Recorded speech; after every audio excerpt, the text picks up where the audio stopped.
I'm very grateful for the opportunity to talk to you today about the EU's actions in the field of sustainable finance. It has already been perfectly summarized in the introduction what we're going to do, but I'll go into a little bit more detail. Maybe to start in a bit more general way, why are we doing what I'm going to explain in a few moments? I mean, not a day goes by anymore without fresh news about the dramatic consequences of climate change. Not a day goes by without more strikes by students, UN conferences. It's no longer scientists who debate this, it's the whole of society, and for a very good reason. Of course, this also needs to be reflected on the political priorities of the European Union. And the Union had set itself very ambitious goals to reach by 2030 to basically incorporate what we need to do in terms of fighting climate change. The first goal, and this is to incorporate the Paris Agreement into European law, the first goal is a 40% reduction of greenhouse gas emissions compared to 1990. The second goal is a minimum of 32% renewable energy by 2030, again compared to 1990.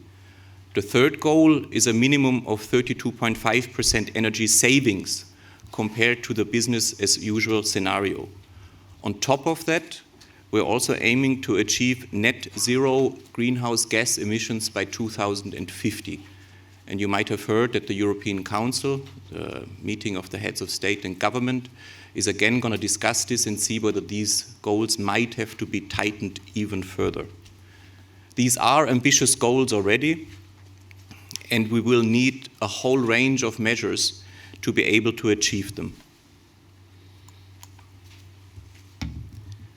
This is why the European Union and its member states has agreed several packages of law and regulations in the areas of, as you can see up here, energy production, transport, building codes, movement to the circular economy, and so on.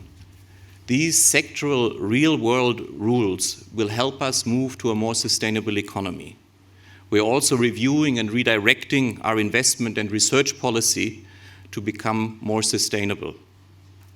As was said, it is currently estimated that we need additional annual investments between 175 and 290 billion euros to be able to get to these goals, to put the measures in place to get there.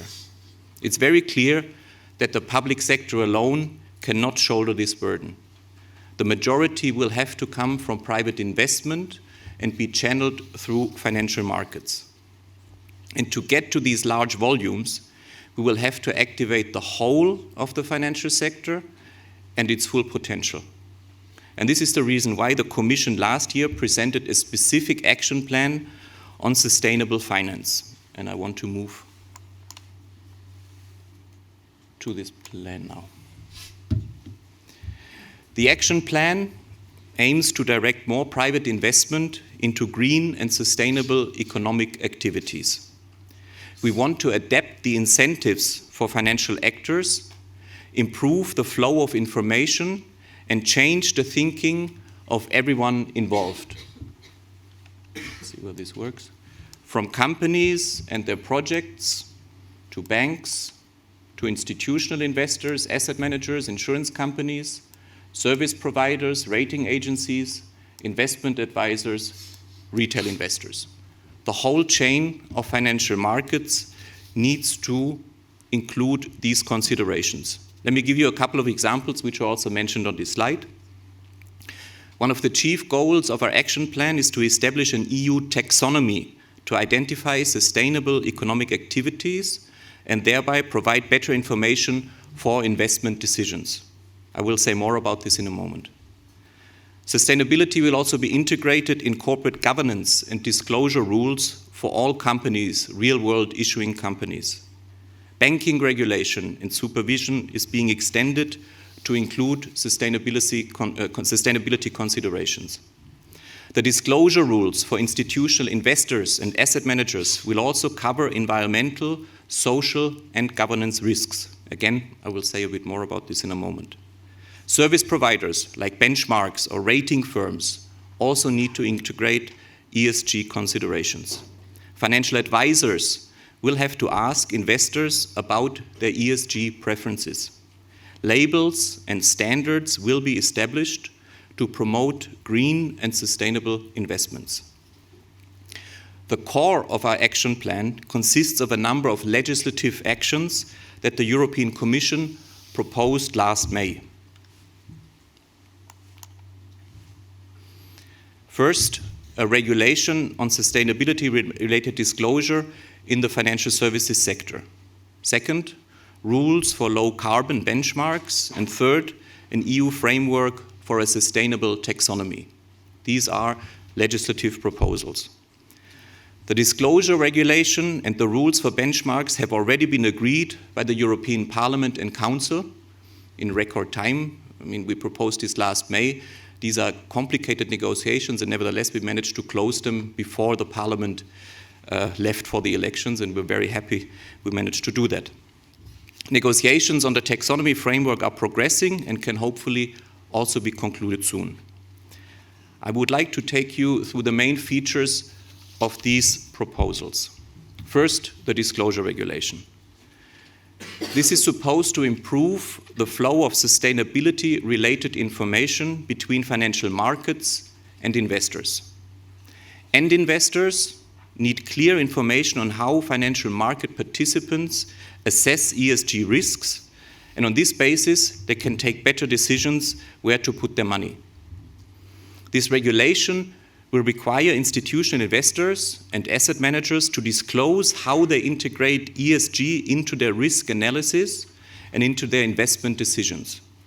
For example, what risks might arise for the value of an investment from rising temperatures or rising sea levels, but also from the risk that the investment will become a so-called stranded asset because of regulatory changes.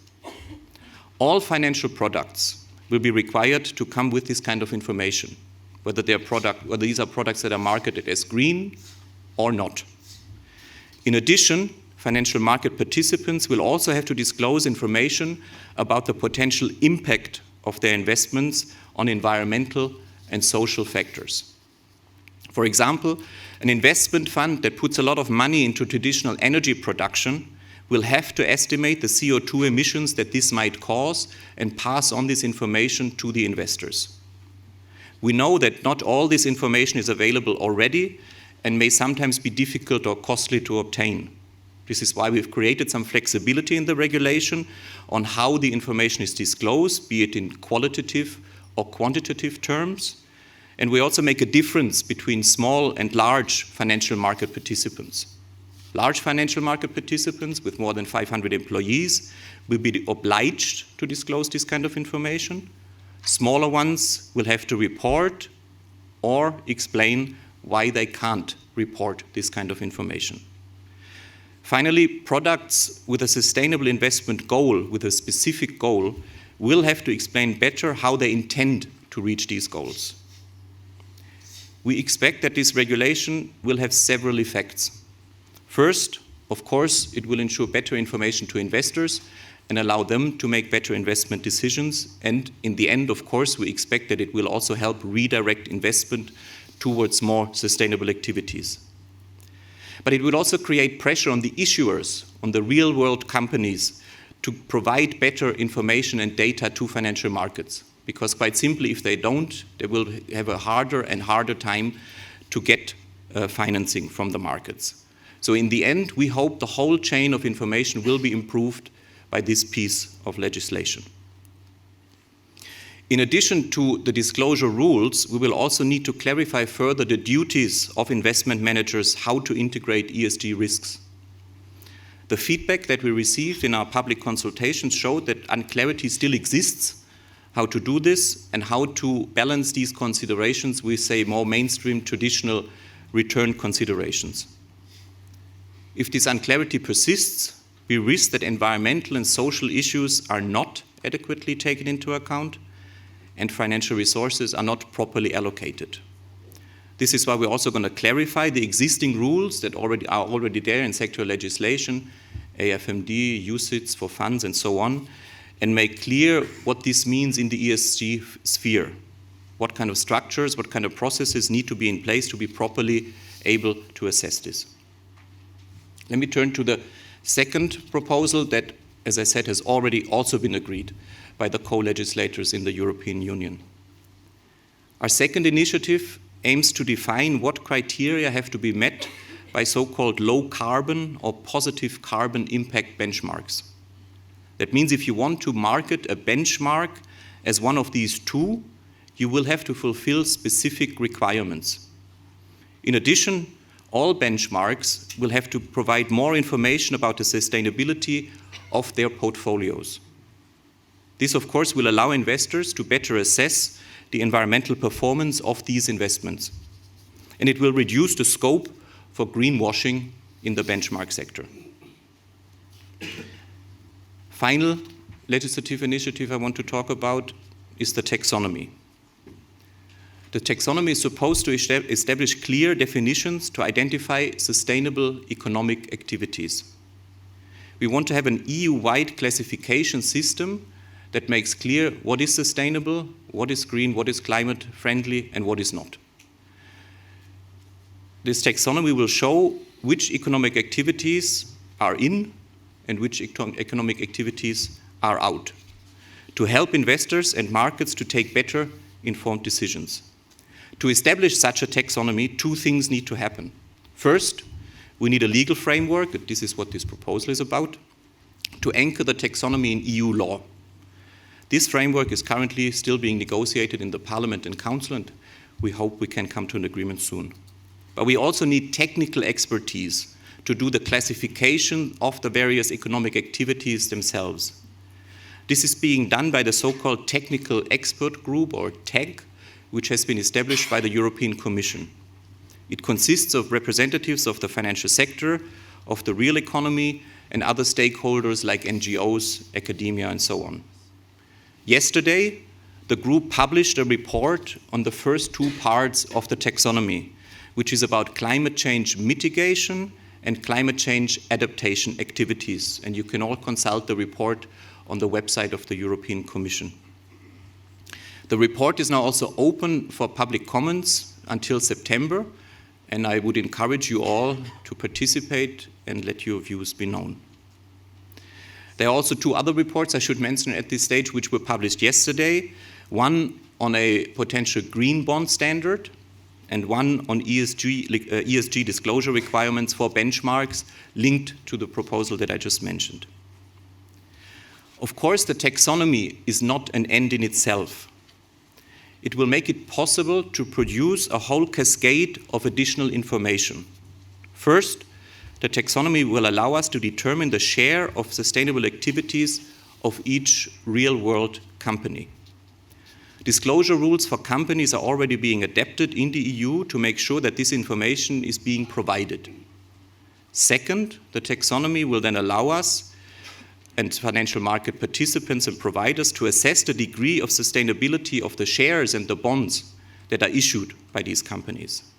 Then, of course, the next step is to assess the degree of sustainability of financial products and their portfolios, depending on the degree of the sustainability of the companies involved and the relative shares of these companies.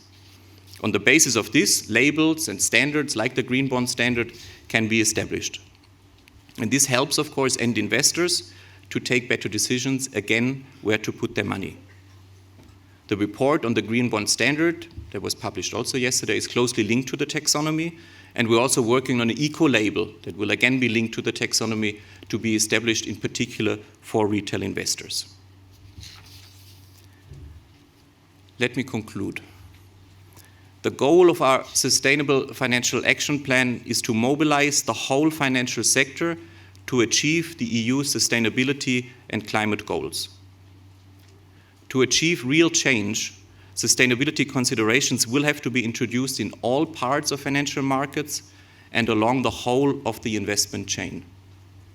And we need both mainstreaming of sustainable finance and more investments into really green activities.